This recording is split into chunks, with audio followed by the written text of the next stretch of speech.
Olá pessoal, nossa crônica de hoje é uma crônica especial e voltamos à praça, então peço desculpas a vocês, né?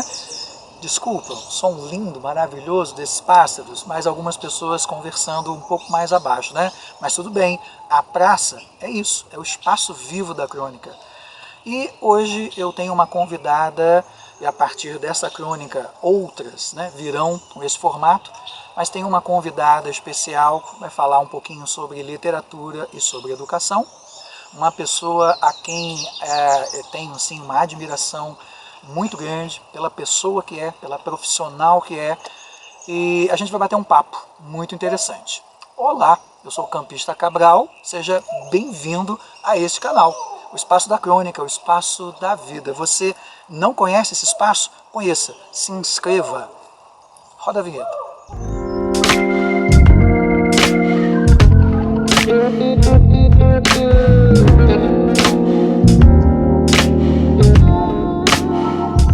Com vocês então para a nossa crônica de hoje, Valéria Soares. Ela é professora, diretora, escritora, já trabalhou também em rádio.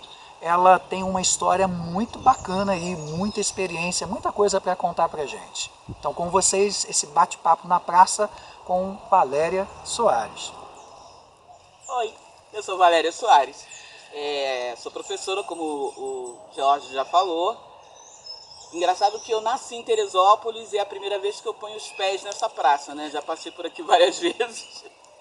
Conheci essa praça de ouvir falar desde a adolescência, né? Porque era uma pracinha de namorados, né? Porque ela é assim, sempre muito calma, mas nunca tinha vindo aqui. E ela é linda, tá cheia de passarinhos coloridos, né? Um barulho muito bonito, né? É tão colorido, tão verde, né? E vários tons de verdes, assim, uma coisa muito linda de estar aqui. Eu tô adorando esse movimento de gravar esse vídeo aqui para vocês. O Jorge me chamou de escritora, eu achei assim o máximo. Eu não sou escritora, eu gosto de escrever, de rascunhar, de colocar pensamentos no papel, e de vez em quando ele toca as outras pessoas, né? Porque como seres humanos a gente tem sentimentos muito parecidos, né? A gente tem alegrias e tristezas que são iguais em algum momento, em algum ponto. Então, talvez um dia eu seja a escritora que eu sonho ser, mas por enquanto eu vou só fazendo os meus rascunhos. E sou professora, que é aquilo que eu sei fazer de melhor, eu acho. Bom dia. O primeiro vídeo que a Valéria está fazendo, e uma coisa que eu me policiava muito a respeito era não dizer bom dia para as pessoas, porque a gente não sabe que horário essa pessoa vai assistir ao vídeo. Mas, enfim, bom dia, boa tarde, boa noite. Ou como a gente costuma dizer, né, aqui, olá. Né? Bom, gente, a Valéria é uma pessoa bastante humilde. Ela escreve muito bem, é uma grande poeta. E os textos tocam mesmo a gente. Quando fala sobre a vida, quando fala sobre o sentir, o existir, é uma pessoa sensível. E hoje, nessa crônica especial, e essa crônica vai demandar aí, provavelmente, né, não só hoje, esse tempo que a gente está assistindo esse vídeo, mas uma segunda parte, que esse assunto, literatura, educação, são assuntos para a gente discutir o dia inteiro. E se um dia pensar, e eu desejo isso, né, convidar, fazer assim depois da pandemia, um grupo aqui de amigos para discutir sobre literatura e educação, acho que o vídeo deve levar pelo menos umas 2 horas. Olha o trabalho para a edição.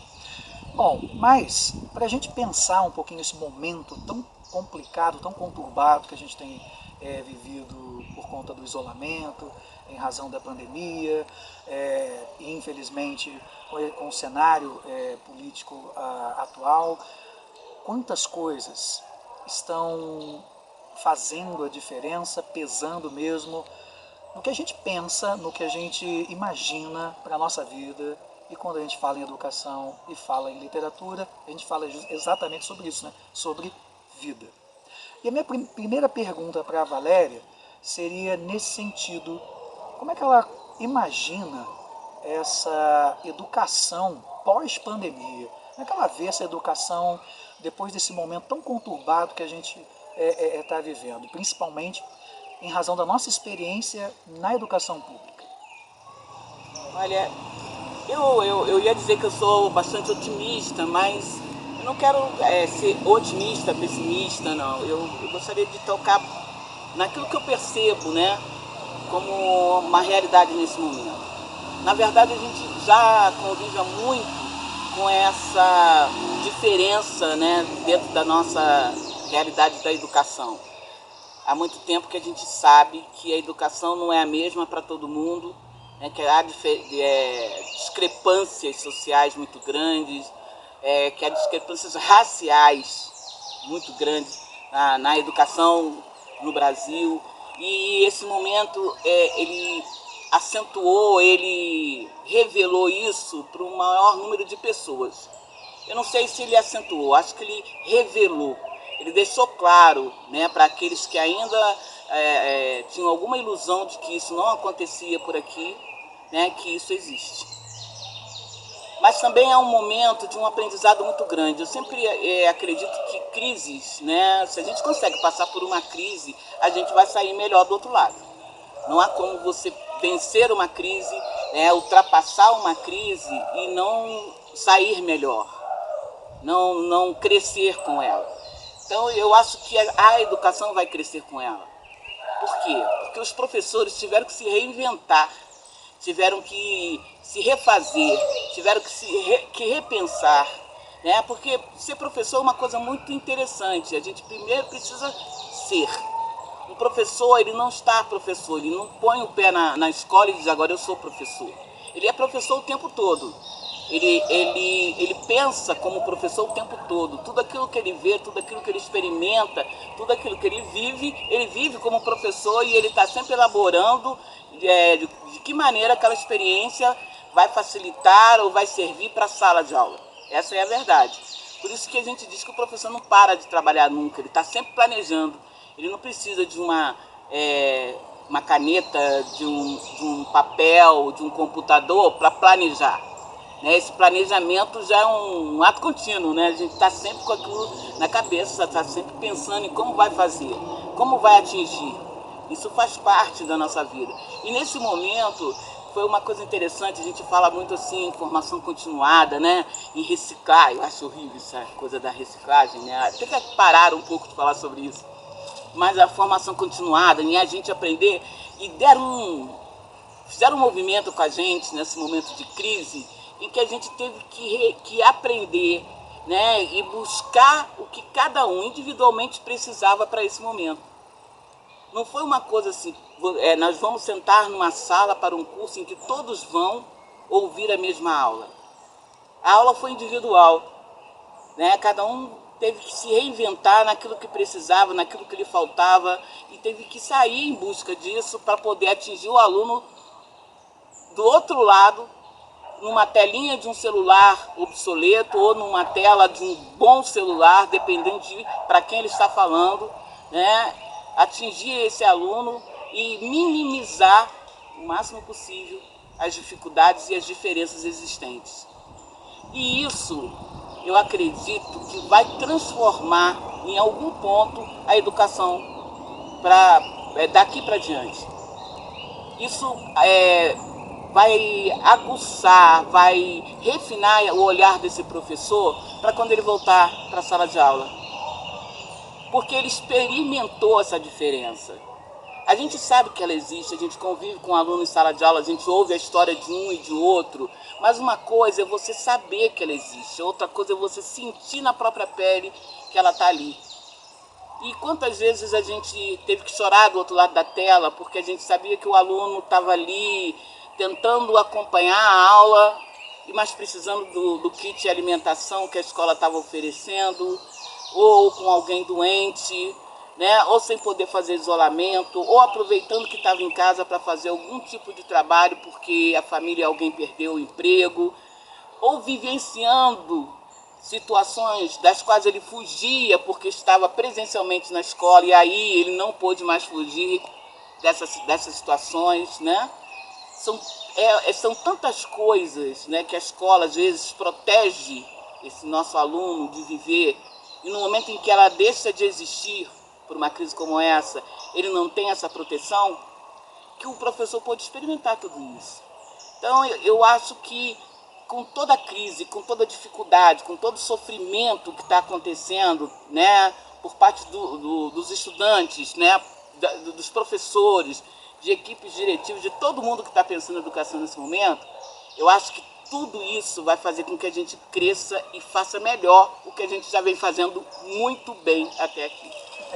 A Valéria tocou num ponto aí, eu acho que é interessante, que é a reinvenção, né? Caramba! Eu costumo brincar com os meus amigos, eu até criei a hashtag odeio home office, muito! Porque você tem noção, você que não é professor, que está assistindo esse vídeo, passar o dia inteiro diante do computador e depois desse dia inteiro, com o aluno, com colega em reunião, com a equipe diretiva para discutir determinadas orientações para a sequência da semana, você voltar para o computador para montar material, alimentar, né, o espaço com atividade, ou corrigir as atividades, corrigir a atividade no computador. Olha, eu não sei quanto a você que está ouvindo, que está vendo e é professor, mas é horrível. Que saudade do papel, que saudade do caderno, saudade do livro, enfim, saudade da vida normal.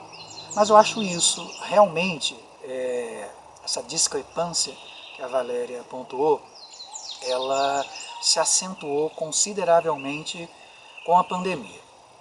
Pessoas que não têm acesso à internet, pessoas que têm acesso muito limitado à internet. E acho que foi até essa expressão utilizada na mídia sobre a educação pública, né? Um apagão, que muitas pessoas praticamente não tiveram acesso, não conseguiram ver nada. E é assustador a gente pensar no Brasil no século XXI, num Brasil que pensa o futuro, enfim, a reinvenção, né? Ser professor, como Valéria muito bem explicou, ser professor hoje demanda muitas outras coisas e esse momento da pandemia exigiu no início, né, a forceps, né, de maneira bastante difícil, dura, essa reinvenção, esse novo papel, esses novos papéis quanto à prática docente. Mas uma coisa eu acredito, sim, assim como Valéria também colocou, a gente tem que sair melhor disso tudo. A gente tem que encontrar alternativas, observar oportunidades no meio dessa confusão. E a minha segunda pergunta, ela vai para o nosso segundo vídeo. Aguarda, vou deixar vocês curiosos, tá? A Valéria vai continuar aqui, ela já está me olhando já assustada. Como assim? Vou ficar 45 minutos falando aqui no canal? Não, mas na próxima quinta-feira a gente continua esse bate-papo. Fica ligado, então, Crônica na Praça, um encontro muito legal com Valéria Soares. Até a próxima quinta com mais uma crônica.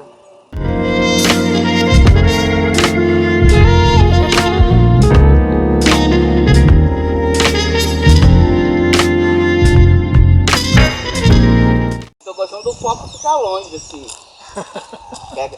Porque não me maquilando tudo. Isso aqui depois a gente vai usar no finalzinho para aquela parte, tá, Valéria? Aquela parte do making off, tá bom? Depois a gente faz isso aí.